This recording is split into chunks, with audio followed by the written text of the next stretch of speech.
Baik, Assalamualaikum warahmatullahi wabarakatuh. Selamat pagi, siang, sore, atau malam, Pak Iwan, serta dosen OS 2004 Perubahan Iklim Laut dan Pesisir. Di sini kami membawakan penelitian kami atau makalah kami yang berjudul Fenomena Asidifikasi Laut dan Perubahan Pola Iklim serta implikasinya terhadap anjuran minyak dan gas lepas pantai. Berikut merupakan penyusun dari makalah ini, yaitu ada kami, teman kami yang pertama, yaitu Andika Yuga Pertama, 122-24-036, dan saya sendiri, yaitu Davarenza Viera, 122-24-048.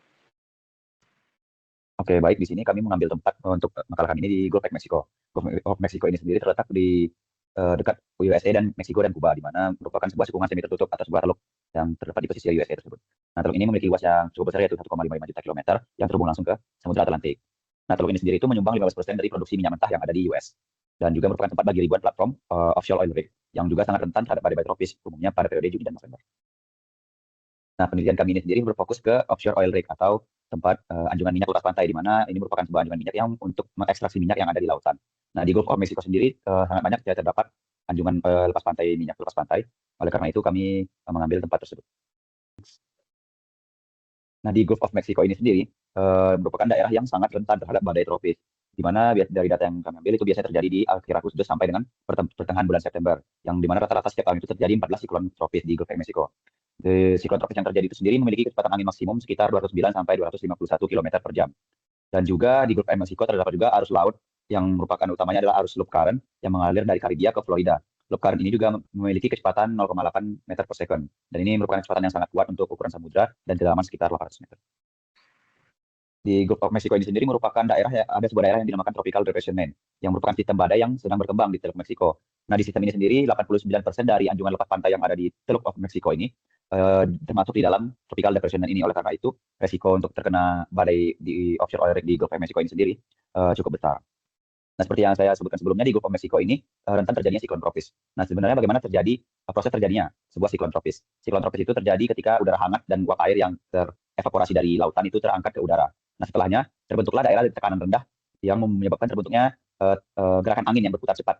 Dan ditambah juga karena ada efek Coriolis akibat rotasi bumi, gaya putaran tersebut akhirnya menguat dan menyatu menjadi badai yang lebih kuat, sehingga menyebabkan cuaca yang ekstrim. Nah, di sini kami mengambil beberapa data dari Gulf of Mexico, di mana ini merupakan data jumlah dari tropical storm yang ada di Gulf of Mexico dari 1948 ke 2008. Di grafik yang pertama ini terdapat peningkatan signifikan untuk yang data cuaca tropical storm. Selanjutnya. Nah, untuk yang warna hijau ini sendiri merupakan badai yang dengan intensitas yang atau hurricane dengan kecepatan angin yang lebih kuat. Yang sebelumnya itu merupakan data dengan cuaca ekstrim yang kecepatan anginnya lebih lambat. Namun juga di sini terdapat peningkatan juga di bagian yang hurricanes. Lalu next.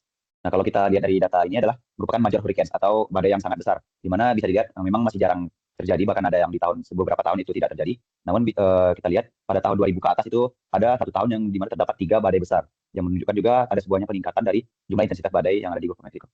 Ini untuk ada sebuah data lainnya, yaitu rata-rata kecepatan angin maksimal dari badai-badai besar yang ada di Gulf of Mexico. Bisa kita lihat bahwa di data ini kecepatan angin maksimal badai di Gulf of Mexico ini meningkat seiring berjalannya waktu. Nah, jika kita hubungkan dengan rata-rata suhu permukaan laut, maka terdapat sebuah kemiripan, yaitu adanya tren naik di sepanjang waktu dari data rata-rata suhu permukaan laut di Gulf of Mexico. Hal ini juga bisa dikorelasikan dengan data angin sebelumnya, di mana juga bisa dikorelasikan dengan bagaimana sebuah siklon tropis itu terbentuk. Di mana jika misalnya suhu permukaan laut itu semakin naik, maka akan semakin banyak pula uap air yang menguap dan membentuk lebih banyak lagi area bertekanan rendah yang akhirnya membentuk sebuah badai. Oke, oleh karena itu dari beberapa data yang diberikan sebelumnya, mayoritas dari perubahan pola iklim itu mengalami suatu perubahan yang signifikan. Offshore itu memiliki standar desain offshore yang baik agar dapat dari pola-pola perubahan iklim yang ada, seperti prinsip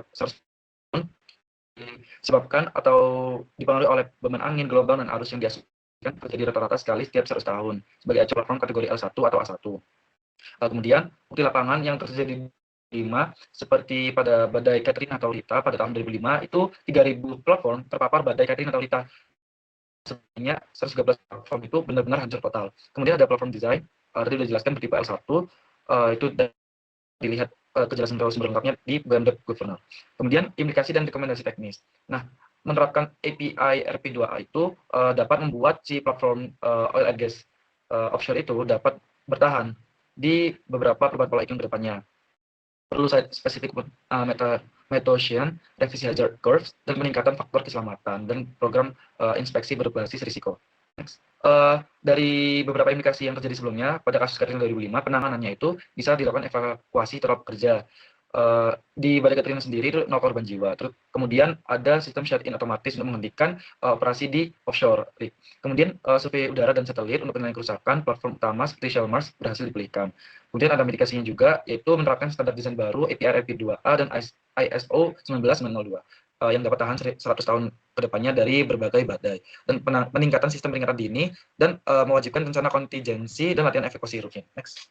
Kemudian kita berbicara mengenai asidifikasi laut di Gulf of Mexico. Nah, asidifikasi laut itu simpelnya merupakan penurunan pH yang terjadi di laut dalam jangka panjang akibat penyerapan CO2 di atmosfer yang berlebih, dan prosesnya itu dapat digambarkan melalui diagram tersebut. Next. Di sini kami mendapatkan dari data NOAA National Marine Ecosystem Status. Nah, itu didapatkan bahwa data dari 1998 sampai 2024 pH yang ada di area Gulf of Mexico itu mengalami penurunan. Walaupun tidak signifikan, namun penurunan pH rata-rata sebesar 0,05 itu dapat menyebabkan kerusakan di struktur-struktur bangunan dari offshore itu sendiri seperti berkarat dan lain sebagainya. Next. Nah, ini merupakan komponen-komponen asidifikasi laut yang terjadi di Gulf of Mexico. Ada basin-wide drivers atau penyebab basin-wide, kemudian ada regional atau coastal drivers, dan episodic events. Dapat dilihat penjelasannya sebagai berikut. Next. Kemudian apa sih dampak asidifikasi laut yang terjadi di Gulf of Mexico? Dampaknya itu bermacam-macam, dari fenomena asidifikasi laut tersebut akibat perubahan iklim pada offshore platform yang sangat signifikan. Seperti halnya material logam, itu saat pH turun, laju oksidasi meningkat, korsi baja di zona sumber ombak itu sangat tinggi, sehingga ketebalannya itu hilang sekitar 1,4 mm yang terjadi rata-rata di beberapa platform yang ada di Gulf of Mexico. Kemudian dampak selanjutnya itu terjadi pada material beton bertulang. Air laut yang asam dan ion klorida atau sulfat itu menurunkan umur beton bertulang, sehingga memengaruhi karbonasi dan serangan sulfat, menyebabkan korosi tulangan baja di dalamnya. Kemudian ada subsea equipment. Komponen kelistrikan dan sensor bawah laut yang dimiliki oleh offshore rig itu rentan mengalami korosi dan kegagalan teknis ketika air laut menjadi lebih asam. Cairan isolasi atau kerap pada konektor dapat rusak lebih cepat dan meningkatkan risiko korsleting. Next. Berikut merupakan kesimpulan dari makalah kami, yaitu perubahan pola iklim dan badai serta asidifikasi laut yang terjadi di Gulf of Mexico.